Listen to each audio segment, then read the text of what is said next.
Okay.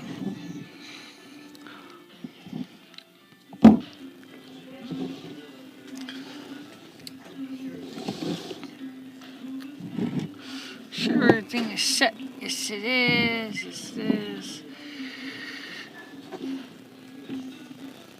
And,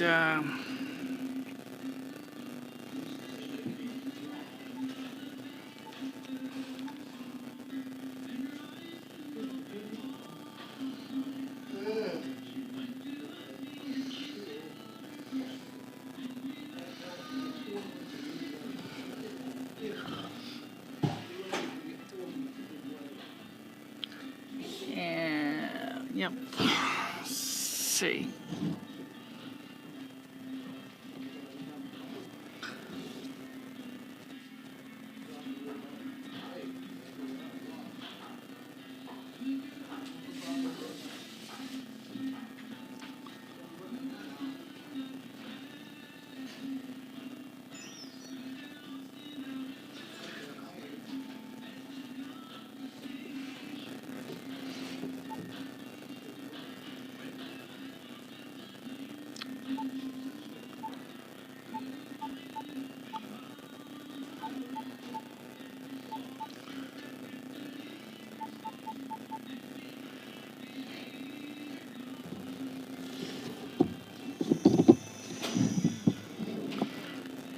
Yep, that's on. That's not muted. Okay. That's good. Okay. That's on.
Okay, we're as good as any to get started. Hi guys, hello, Mary, meet everybody. It's MicheleMarieDalene. Yeah, I'm at the soup kitchen today, and of course, it's Wednesday. We are going to do an evening show as well. And we have some news to talk about. I'm sure a lot of the Star Trek fans are very well aware that Carrie Fisher yesterday has passed away. She was 60 years old. The actual facts, according to TMZ, is that after they had landed in LA and they had rushed her to the hospital in an ambulance, she was admitted to the intensive care unit. She did not fully recover at the time she was in the ICU. Okay, and so they did their best to stabilize her condition, and it didn't work out very well. So she ended up basically succumbing and going back into failure. And at that point, it was too late to recover her, so she's gone. Just like George Michael from Wham, who died at home peacefully. I'm not sure exactly what that means because we don't have much information about George Michael's passing away. We know that his partner, of course, is very much heartbroken by his loss of having George Michael is not there with him anymore. I'd spent time last night with Dory, and we had some good times, and I didn't get a chance to talk about that, but I'm going to talk about it now. And one of the things that we're talking about is possibly it might be time for me to physically move to better pastures, because of Daniel P. Malloy's boneheaded decisions with the state of Connecticut's tax base and tax policy. It's becoming too non-competitive to remain here. There will not very likely be new jobs created in Connecticut because the fact is that businesses find the state extremely hostile to new job creation. Dory says to me, she says, well, the problem is, Michele, with your multiple handicaps, I don't think you're likely to find work. And I told her nicely, I said, well, Dory, I'm not going to find work sitting in this state. I said, the kind of the field work I am best suitable for is the media, working in the media field, such as radio and television, preferably radio. That would probably be in the major cities such as Boston or New York. New York City is very expensive. There's lots of mass transit. There's lots of good things in New York. But it is extremely competitive, and I don't think I could afford to go to New York City. It's just not going to happen. It doesn't mean I don't want to become gainfully employed. I do. Just because you're physically handicapped does not mean that you don't want to become self-sufficient. There's a lot of progressives, especially that like to, like I said before, on Christmas Day, push the free stuff.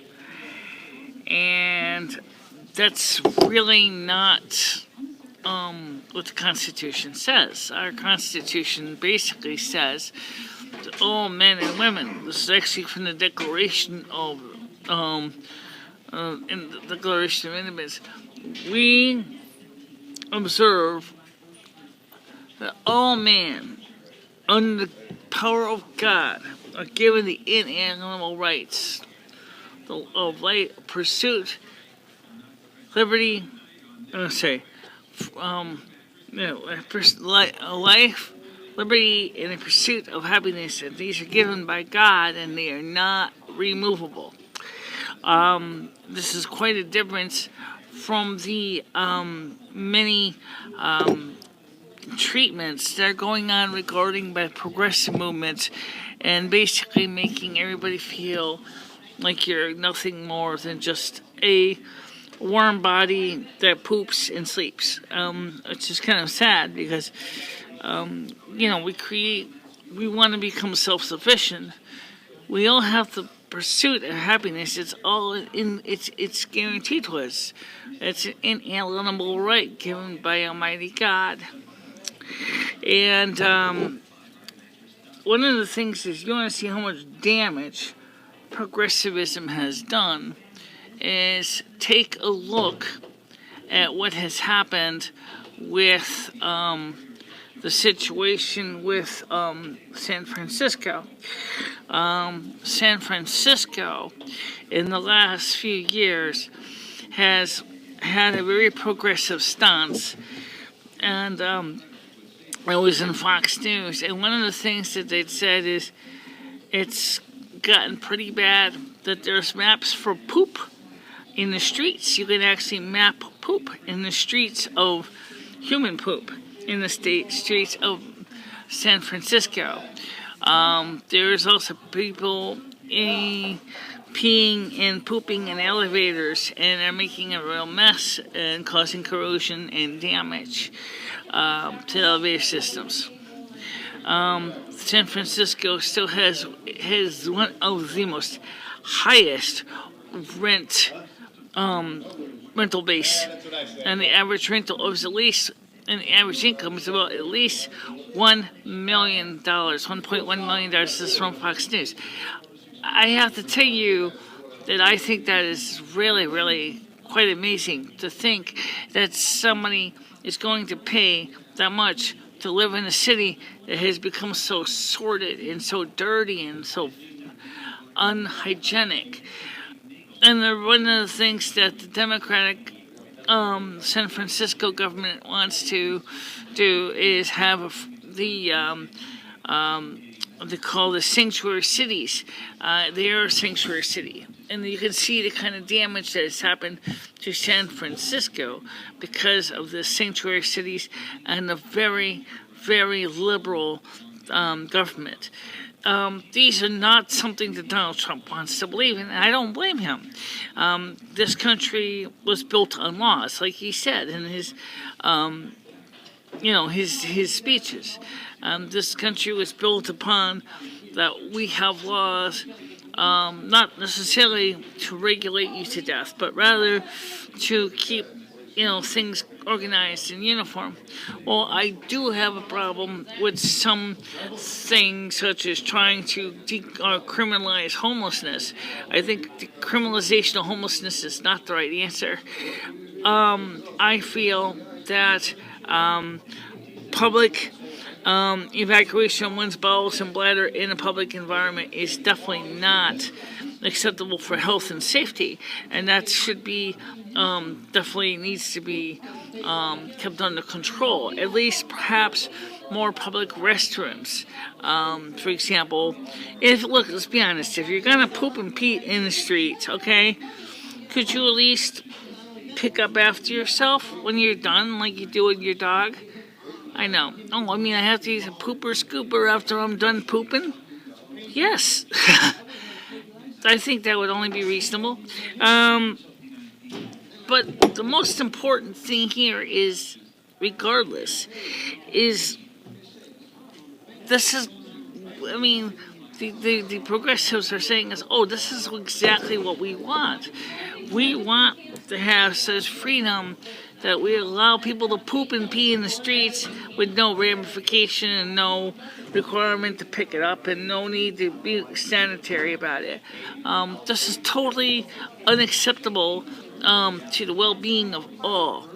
I really think it's kind of sad that this has happened to the people here in the city. Now, what's the future? Whereas, as I said, the San Francisco people are allowing these behaviors to occur, Rudy Giuliani, as the mayor of New York City, has cracked down upon a lot of that stuff, especially because he realizes that the city of New York needs to have laws, needs to have standards, and needs to have states of decency, which is true. Okay, you don't poop and pee in the street, and you certainly don't do that and expect that your neighbors are going to appreciate the fact they have to smell your excrement. Okay, I can't help it. It's true. Sometimes you can't help it. Okay, but now let's get back to my situation. Okay, I'm not going to live in San Francisco. That's out. So it's too far away. Second of all, it's too progressive. To me, it's too shocking and too revolting. And it's also too expensive. And so I was talking to Dory about going to Boston, Massachusetts. And she was like, I don't like Boston. She says, they're kind of rude and it's always rush. So New York City ain't any better, Dory. I gotta go where the jobs are, and there's no jobs in Winstead. There's no jobs in Torrington. And as long as we got a Democrat for governor in this state of Connecticut, and a legislature that doesn't realize what they're doing is destroying this town, this country, and this state, there's not gonna be no new development in here, Connecticut. Because no business finds Connecticut a competitive tax environment to even start industry. Even if you could find an area in Connecticut where there was industry, there's not really enough mass transit to make it competitive to become a business person in the state. I know, that sounds exciting, doesn't it? You mean to tell me, Michele, that in this state, there is nothing in the state that will make this state competitive? I'm afraid the answer to my dear is no, there's not. Why is that, you ask? Well, for one thing, look around you. What does Connecticut have that the other states don't have?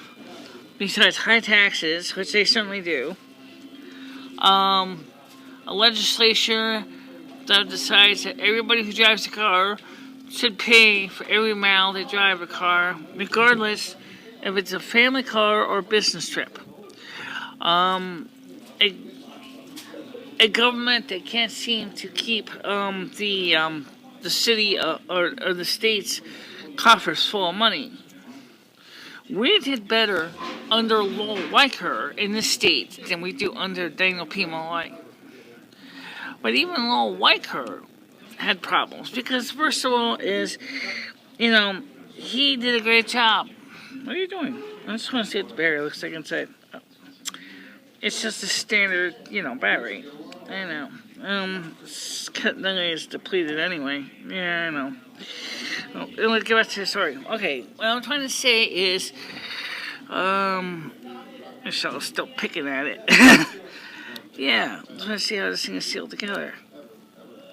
Oh, okay, I see, yeah, okay. And so, in other words, it's just a generic battery, and it's just got a label on it. Yep, okay.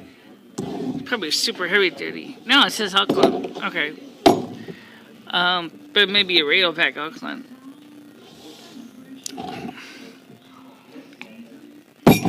So, anyway, the main point I'm trying to say is since there is no jobs in Connecticut, and there's no mass transit in Connecticut, and the prices in Connecticut are high in taxes and in rents, this state has basically outpriced itself compared to other states. Okay? Now, if this state has gotten so expensive, how in the heaven's name do we expect a person who's trying to make ends meet to succeed and becoming gainfully employed in here? And like Dory says to me, yes, she's almost what she said, almost as bad as the guy that says going back to work makes you pathetic. Well, she didn't say that. What she said is, Michelle, you'll never get a job because you're handicapped. And you are legally blind. You have hearing loss. And let's put it this way. You're older. And so, you may find it harder to compete against other people that are younger and more able. And that's true. But let's put it this way. Living on welfare checks doesn't do crap for you. Social Security, like I told Dory, is Social Security may not exist much longer. We already know that on the state level, this state social insecurity is probably not going to last much longer. Maybe about another 10 years tops.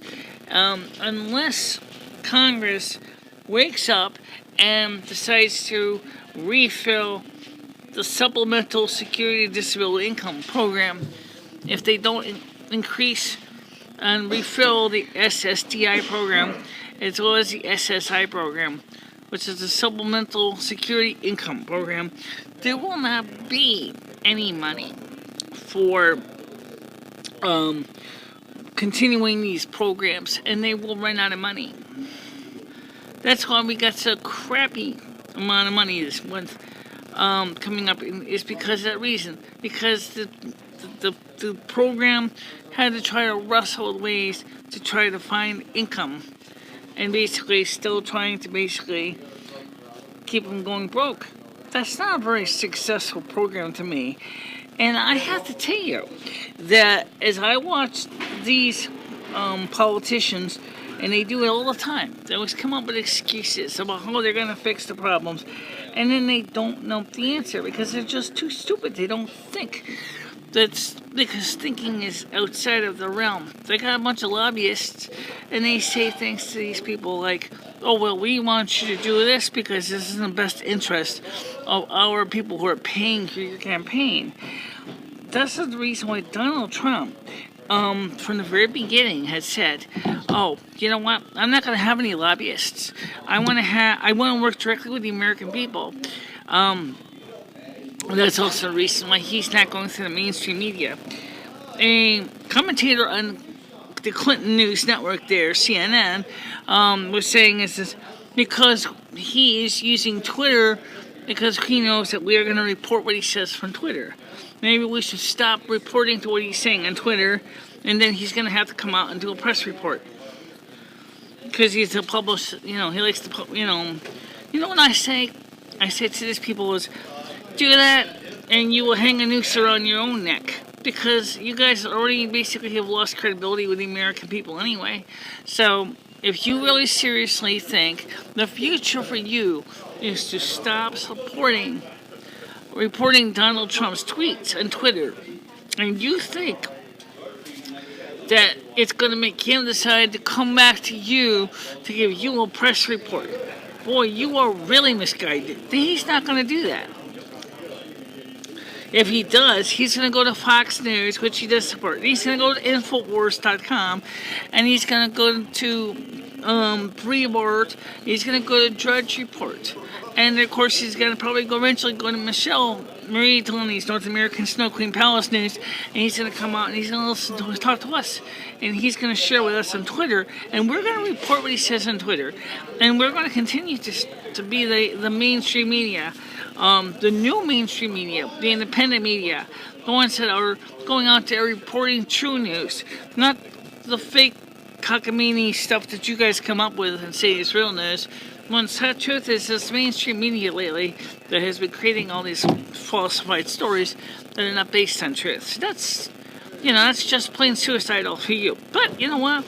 You guys are part of a rotten, dying breed anyway, so if you really seriously think it's going to help your stockholders and your bottom line to stop reporting Donald Trump's tweets, well then, you might as well go ahead and sell CNN, give up your FCC satellite license, go ahead and just close the entire news bureau, because right now, that's exactly what you're going to end up doing.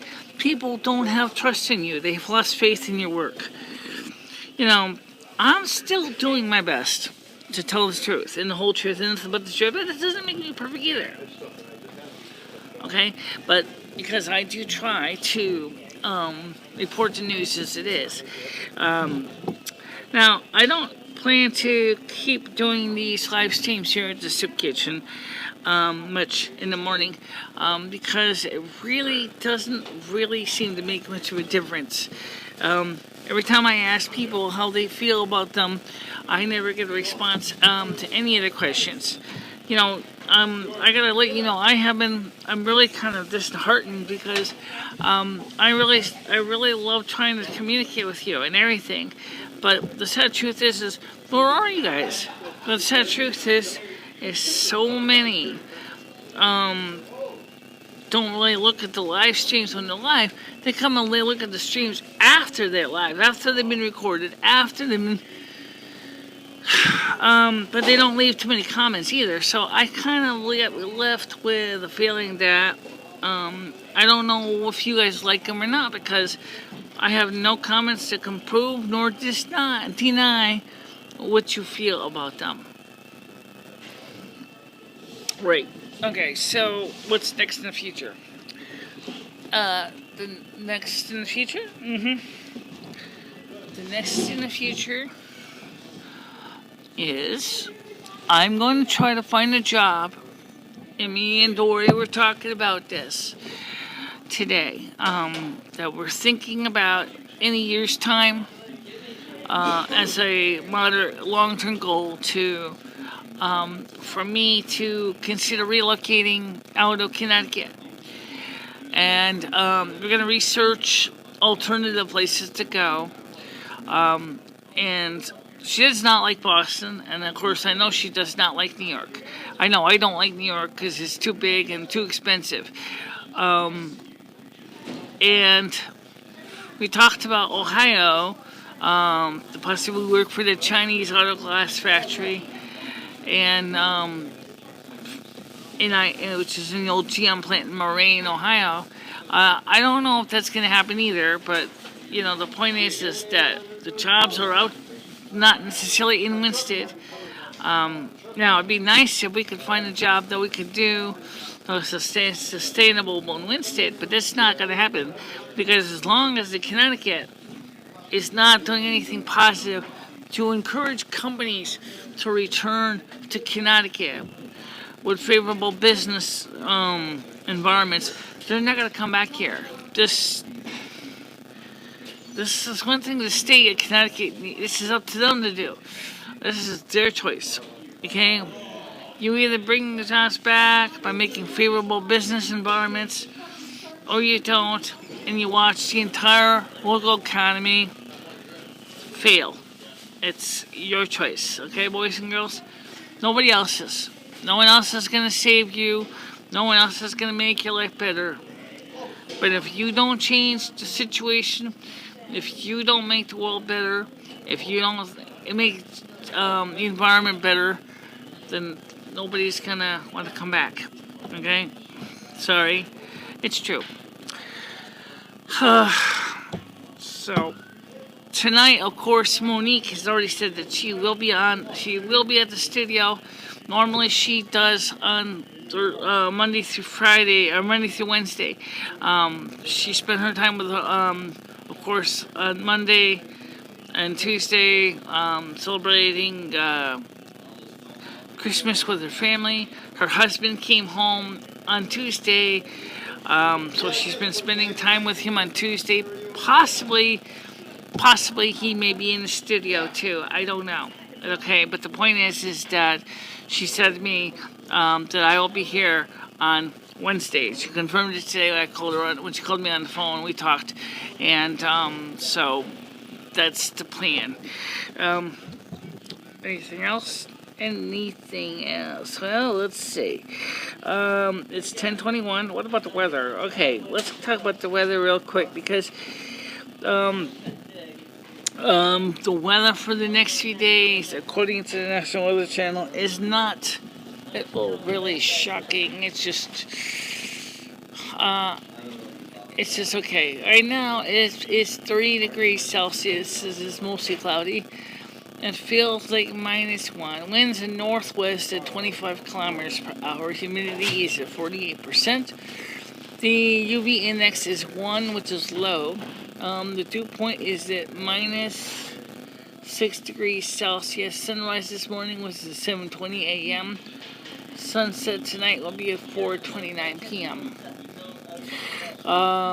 Tonight it will be a low of -4, 0% chance of precipitation. On Thursday, things could get kind of ugly. So let me just tell you what I have here and tell you what the National Weather Service said to me. Thursday, December 28th, it shows, 29th, I'm sorry, it shows it's going to be mixed precipitation, a bit of snow, a bit of rain, a high of 2, a low of -1. According to the National Weather Service, they said that we may see up to 6 inches of snow.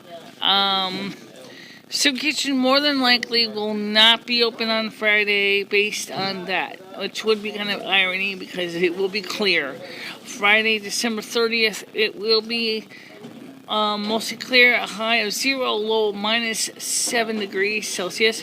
A percent of precipitation is 20%.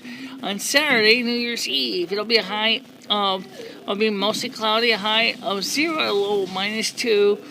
Chance of precipitation is 10%. New Year's Day will be a high of 2, a low of -5. It'll be partly sunny, a 10% chance of precipitation. And of course, on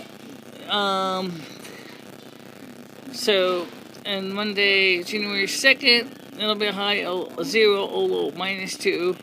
It'll be partly sunny, a 20% chance of precipitation. So it's not going to be really super bad. No severe weather. But the Soup Kitchen, like I explained once before, if it snows at all, because they work with the Winston Public Schools. Winston Public Schools closes even if a gnat farts. Don't ask me why, that's true. But maybe I can find out from George. George, I got a quick question for you. Now, I looked at the weather forecast for the next few days, and it says it may snow on Thursday afternoon. Are you guys going to be open on Friday? Because we both know that the Winston Public Schools closed even if a gnat farts. See, the kids got 2 weeks off. We are open. We are open because they So have vacation. you think you would be open or not? Friday? For Yeah, if it doesn't snow. Yeah, we don't know. We don't know. All right, so we'll have to call you in advance to find out the answer on Friday morning. We don't know. Basically, a rule of thumb is if you see snowflakes on the ground, the soup kitchen's closed. Okay? You have to call here, I'll tell. I will. Okay. So we'll find out. Of course, it may or may not snow on Thursday morning. So I will have to check and let you know about the weather for Thursday. But Friday, it is going to be snow on the ground. So is the soup kitchen going to be open or not? I don't know. Please understand that the soup kitchen, unlike the public school system, only has a small stretch of sidewalk to shovel and a very small piece of driveway. Whereas the Winston Public Schools got big parking lots and lots of sidewalk. Big difference. Big difference, but I don't know why the soup kitchen personally doesn't have its own cancellation and closings department, but that's not my policy. I don't have any control over that. I'm not even a member of the board. Actually, that's a great question. George, Yeah. how does one become a member of the soup kitchen board? Excuse me? Talking about board to director? Yeah, the board of the soup kitchen. How does one become a member? Carrie's the boss. You got to talk to Carrie. Is there an application I procedures? don't know. She's the top dog. Is she there here now? No, she's not top dog. Okay, so I'll have to find out about that. I'm just curious because I have been a soup kitchen member regular for so many years here that I almost think I should almost become a member of the board because I have been advocating for the open door soup kitchen in Winston here for years. I got a nastygram one time on Facebook when somebody said to me is that they noticed that I was obviously reminding people that I was doing the video at the open door soup kitchen. And one person that I never heard of in my life was alleging that the open door soup kitchen location I was using was self-made. I said, nope, that was an existing location on Facebook. I did not create that. I had nothing to do with that location. She said, well, the soup kitchen does not have a website. I said, well, they used to, which is true. They used to have a website. Does the Open Door Soup Kitchen have a website now? I don't know. I've heard they might.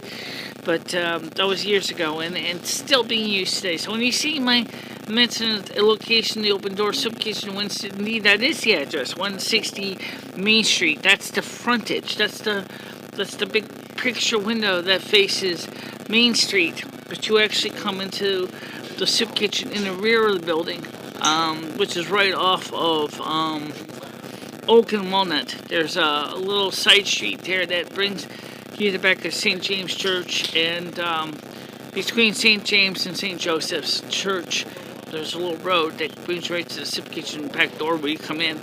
So it used to be the old Winchester Christian Academy many years ago, and it still has a look of a parochial school. The hall is still, of course, used by St. James Episcopal Church for a lot of church events. So that's one of the reasons why the soup kitchen often is not open during things like church bazaars and festivals. But when it is for lunches, it will be. For one thing, they try to have the church bazaar downstairs, and then of course they're having the soup kitchen will be open the same day upstairs on Saturday. I don't think that worked too well. It could have gone better. I think it wasn't like it was a total calamity, but it just didn't do well. So we'll have to see. So now, well, speaking of technology events, what about the new BlackBerry that's coming out? Will be marketed under exclusive license from a company called TCI in China, which also makes the Alcatel-Lucent phones like the Pop Astro and Evolve 2. Well, they are going to have a BlackBerry that kind of looks a little bit like a BlackBerry Classic, except it's going to run Android instead. Likewise, another company in February will be releasing under licensing from Nokia, the newer Nokia phones, as well as, of course, some Nokia feature phones. One of the best things that they said about the new Android operating system, such as Nougat, of course, is that they said Android had did something very important, which is very much a sought after feature. That is, it has found a way to cut back on energy usage so that your battery lasts longer. That's great, and it should be something that we should all be very congratulatory for, because the fact is your battery is going to be a major deal. My phone here can still run, and I have run for 2-3 weeks on a single charge, and I never had a problem with it. So unlike my iPhone, I don't have to go worry about freaking out and running to a PowerPoint. I could just go ahead, and then because it has a removable battery, I can always swap out the battery, put in another fully refreshed battery, and then be ready to continue on with my sessions. These are the kind of technology that makes either your life a bane or a boom. I really kind of prefer to find ways to expand my features, my technology. Okay, so that's it right now. I will be welcome for your comments, concerns, suggestions, kudos, grapes, any potential news that you want me to relay, along with a link to the news story, and I will do my best to research it and cover it. Of course, your comments are always welcome. Please understand that this afternoon we will be having a live stream again, of course, at 5 p.m. Eastern Time. And don't forget, we are also going to be having call-in as well, so you can call into the studio. I can give you the number ahead of time, because you can leave messages ahead of time as well. So if I don't answer the phone right now, you can still leave messages. The phone number is 860-718-6195. Again, that's 860-718-6195. We have a voicemail, so you can leave a message, and we will get to you, and we hope to hear from you. Well, for now, thank you very much for watching this. I will see you this afternoon. Okay? Bye-bye, everybody. Bye-bye, guys.